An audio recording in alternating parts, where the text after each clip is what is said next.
Hello there, welcome back to Backyard Ballistics. This is a special episode as this is probably the most valuable gun I've ever featured on the channel. A 1918 A2 Browning automatic rifle or BAR. They're very hard to come by and this one came together with the two Thompsons you saw in my last video. I'm not going to lie, it's in very bad shape, but at least it looks complete. For some reason the stock was found together with a gun but detached from it, maybe to reduce bulk. It looks like this gun was stored in some sort of greasy canvas that protected some areas better than others. It also looks like the receiver corroded somewhat differently than the rest, and as you'll see there's a very good reason for that.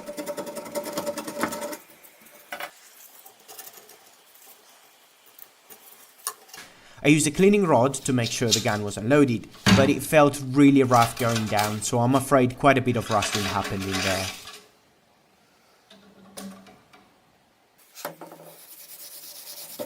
There is no way I'm getting these apart without the help of a chemical bath, so my focus is on taking the forearm off, therefore not having to soak it in liquid.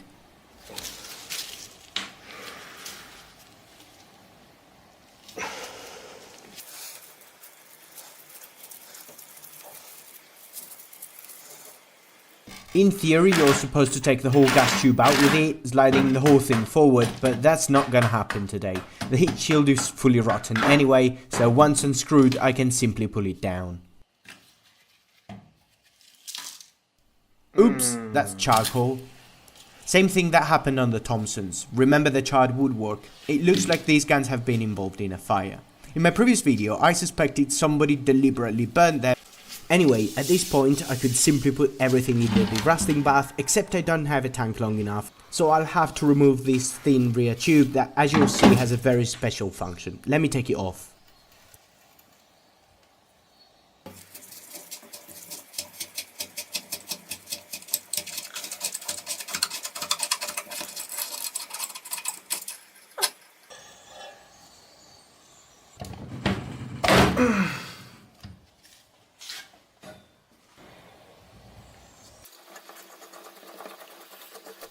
The spring you see is not the recoil spring, but is part of the firing rate reducer mechanism, a peculiar system that was introduced in the World War II design to render the weapon more controllable. This is basically a harmonic oscillator, where the little steel cylinder I'm holding in my right hand moves up and down the stock, pushed by the spring. This beefy spring instead is part of the recoil buffer system that has been part of the BAR design since its inception in World War I. Because yes, the Browning automatic rifle is a World War I design by John Browning, adopted in the last year of the war as the model 1918 BAR to be used in the role of a walking fire weapon. It was later revisited with the onset of World War II by the Ordnance Department, which arguably only made it worse. You can check for gun weapons video if you want to know more about the history. This spring has been messed up, probably during reassembly. The firing rate reducer was somewhat susceptible to jamming if it got dirty, and some poor soul must have entangled the spring while trying to put it back. Let's see if we can remove the magazine with what's known as hammer assisted magazine release.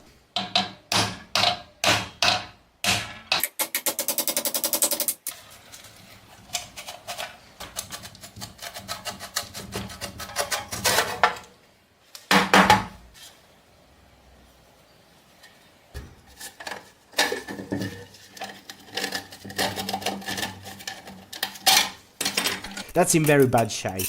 Normally I would just replace a magazine in this state, but unfortunately a BAR magazine is not something you easily find in stores nowadays.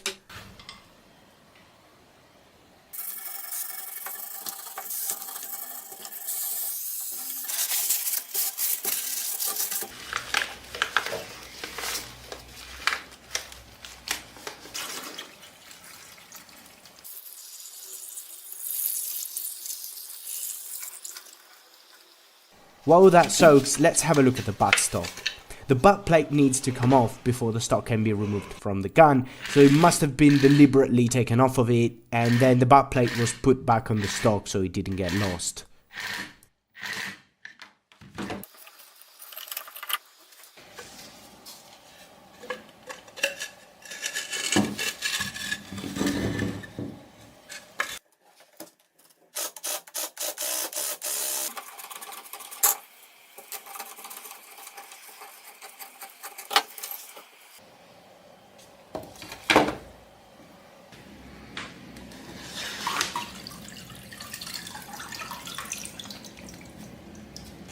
This is what we're left with after the first chemical bath. Let's see if that's enough to strip it.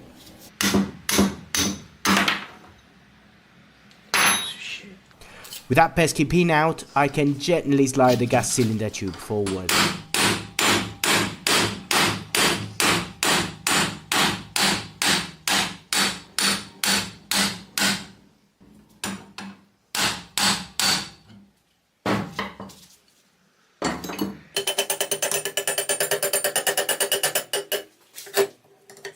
What we've uncovered is the gas piston, which is what makes the BAR able to be self-loading. Also, notice how the front of the gas rod is shiny. That's because it's chrome plated.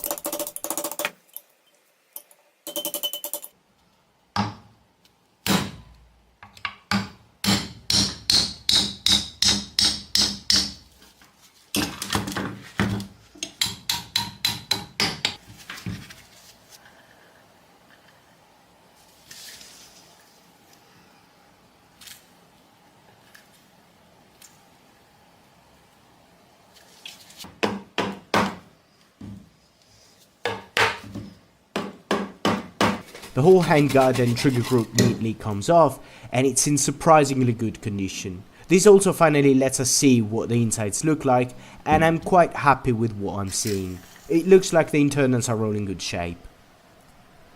And this is the actual recoil spring that in this design sits inside the gas rod, pulling the slide and bolt assembly with it. I'm relieved by the fact it kept its springiness, which suggests it didn't lose its temper. That means the metal didn't get too hot if the gun was actually involved in a fire, since springs are the first thing to lose temper. Time to gently tap the slide to the rear.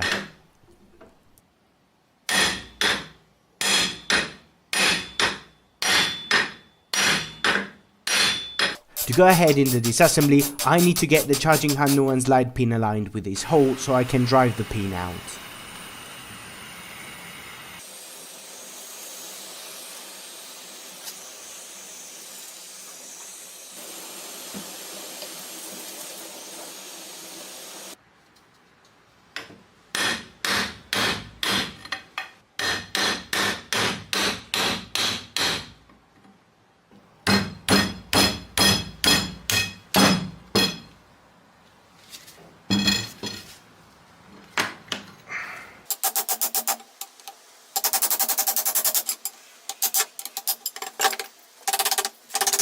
And there goes the charging handle.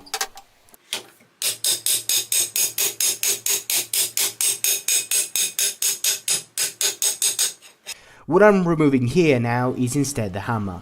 It has a very unusual shape for a hammer, and you'll see how it works in a bit. Next comes the slide with gas piston, and now we should finally be able to extract the bolt assembly.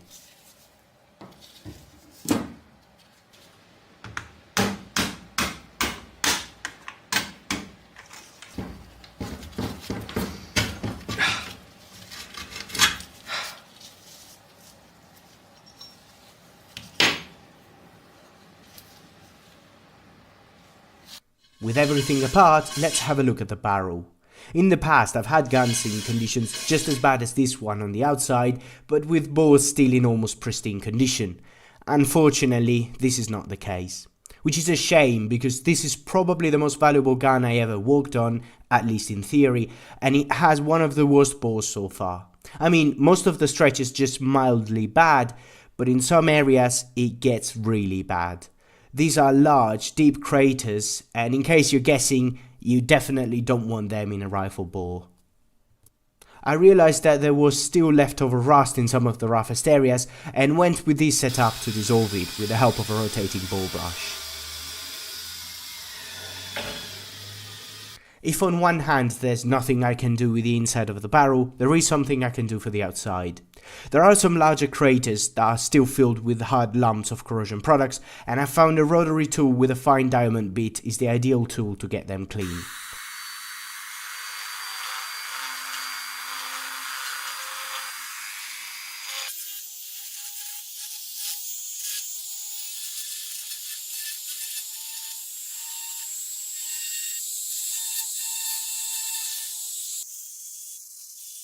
While doing this on the receiver, I made the unpleasant surprise of uncovering some through holes next to the rear sight. Luckily though, that's far from where the breech locking action occurs, and it should only be a cosmetic issue. After cleaning the pits, I put the whole thing back in the bath so it can act on the bottom of the pits in case I left some rust behind. Then I'm finally ready for welding. I'm using my Lampert micro arc welder to put some metal back where it belongs. There are some especially large craters I want to fill.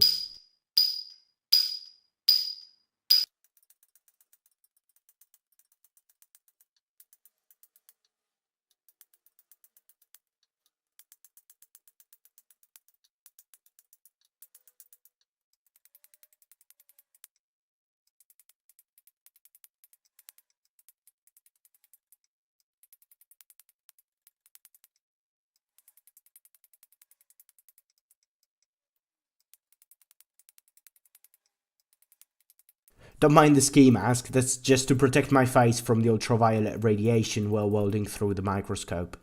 I did the same thing on one badly damaged portion of the gas tube. Here is before and after. The idea was doing the same on the receiver.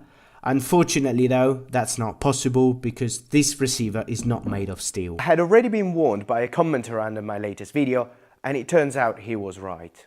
This receiver is not made of steel, but of cast iron. Starting at some point in 1943, all new BARs used armor steel receivers, a grade of malleable cast iron that was specifically developed to combine the ease of casting typical of cast iron with the toughness of steel. Mechanically, it performed similarly enough to steel, while melting at lower temperature and flowing easily into molds like cast iron does. Unfortunately though, the weldability is miserable. I won't delve into the metallurgy, but there's no practical way that I know of welding these without serious risk of ruining it permanently. The damage here is mostly cosmetic, and I think the cure would be worse than the disease, so I'm just leaving it as it is. Moving on to the magazine, I instead have to do something about it because I don't have a spare one and they're not easy to come by, so I'll have to make do with what I've got.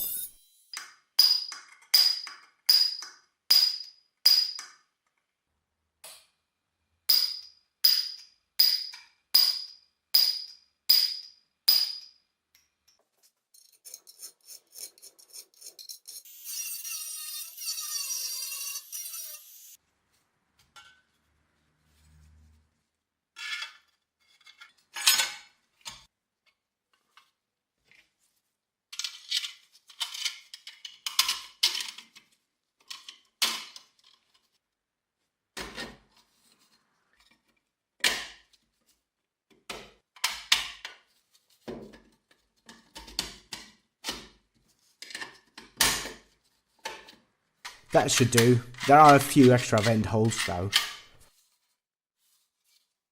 On the bright side, the bolt group is instead very well preserved.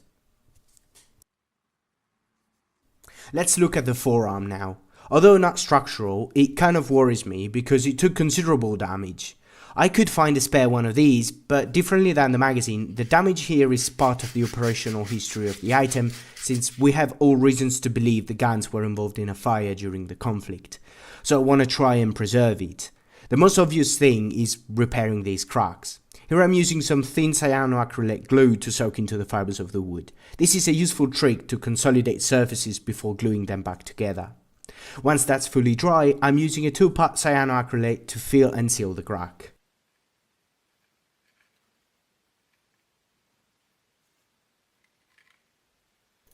Before it has a chance to set, I'm scraping off the excess from the surface. I then added a thin layer of the darkest wood filler I have to uniform the color as best as I can.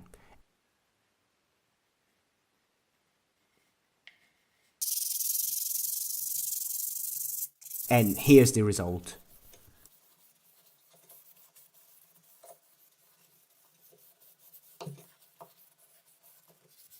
The buttstock is instead made of a Bakelite fabric composite, and luckily it's not cracked, so all I have to do is give it a good clean and scrub.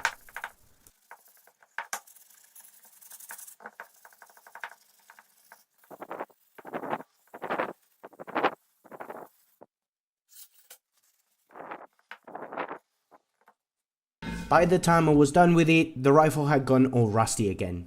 Just kidding, this is part of the finishing process. About that, we need to have a serious talk. World War II BARs could be either blued or parkerized, depending if they were converted from World War I and interwar models, or if they were made during World War II. This being made by IBM in 1943, it probably had receiver, handguard, and maybe the barrel parkerized. I could parkerize it, but I'm not sure that's a good idea in this case. As said, this receiver is made of cast iron instead of steel. I have no way of knowing if my parkerizing process will work properly on it, or if a special one is required. Also, parkerizing can lead to hydrogen embrittlement, and I don't know how this cast iron will behave in that regard. So instead, I'm doing the least invasive finish of all types, a rust blue. It's completely reversible and risk-free, and the prolonged boils in water will actually wash up any residual derusting chemicals that might have been left in the crevices.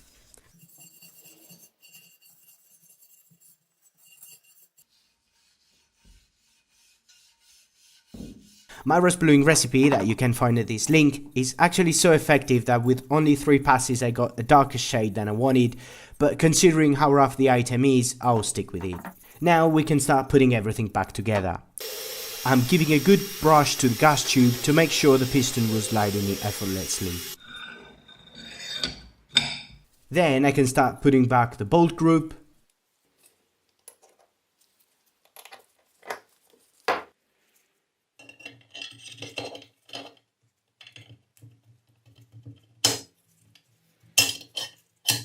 slide,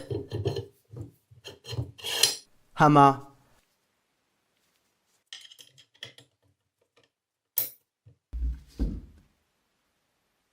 charging handle, and join them all with a link pin. I just need to finger it until I find the spot.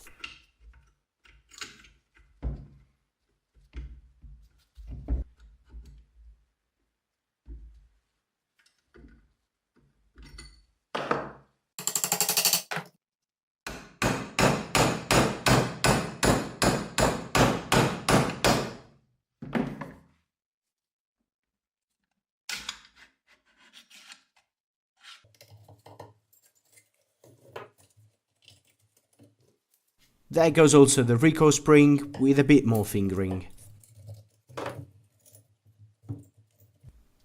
At this point we can finally get a clear picture of how this thing works. It fires from an open bolt with a recoil spring pushing the slide forward. Being attached to the bolt group through the link pin, the bolt also moves together with it. As it does so, it picks the first cartridge from the magazine, chambers it, and upon reaching its forwardmost position with the round fully chambered, it tilts upwards into a recess, securely locking the breech. Only at this point the firing pin tail is exposed before being hit by the central rib of the hammer, therefore setting off the cartridge. Once the bullet passes in front of the gas port, the shot gases push on the piston, giving a rearward impulse to the slide, causing it to unlock the bolt and move everything to the rear, and we're back to the starting point.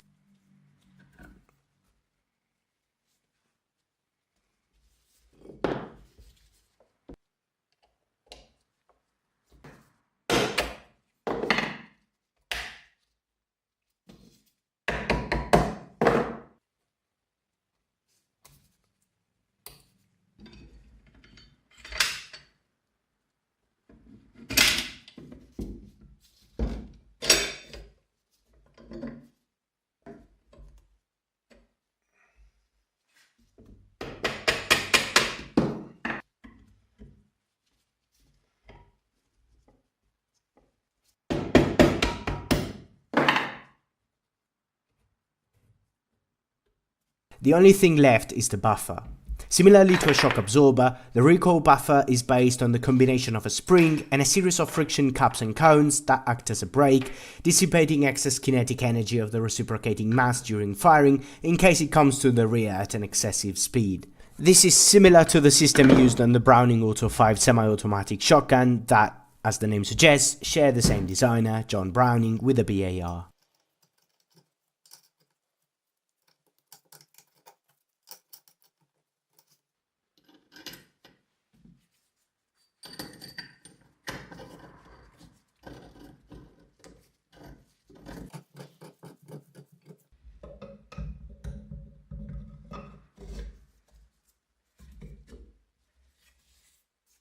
Before I can go any further, I need to sort this spring.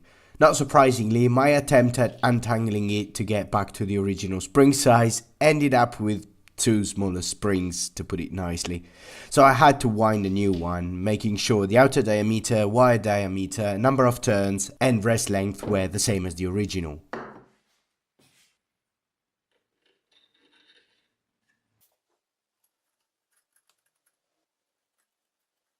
It's probably at this point that the original spring was messed up. It's easy enough on a nice workbench, not so much out in the field.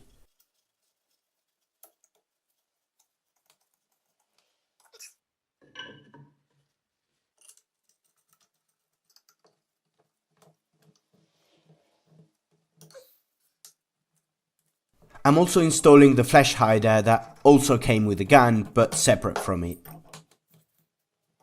And this is it. I wish I could have done more about it, but it really was in a desperate state.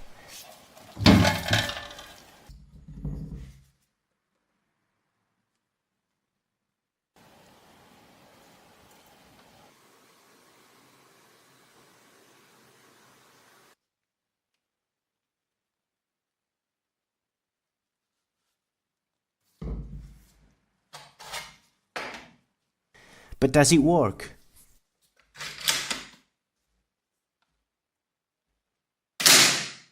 Well, it looks like it might. There are a couple of things that worry me about using full power loads in it though.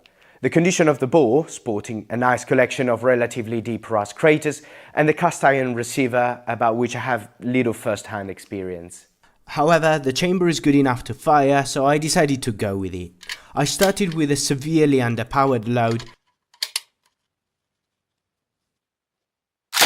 and it seemed to work fine. Of course, the gun wasn't able to cycle, but that's to be expected with these loads. What wasn't expected is the fact the bolt got stuck. I had to resort to a mallet for opening it, and this issue kept happening. By looking at the spent case, we see why. There is a deep rust pit right on the neck of the case, and the shot pressure is making the brass expand into it, locking the case in place. On the bright side, the gun seemed to be structurally sound, and I even fired a full power cartridge remotely. The good news is it didn't blow up the gun. The bad news is even that wasn't enough to cycle the action. The rough chamber neck is probably breaking the action too much for the gas system to push back. I ended up shooting a good 20 rounds of 80% pressure rounds, which would probably cycle the action on a good condition gun, but here the gas system simply can't push the bolt group past the cycling point.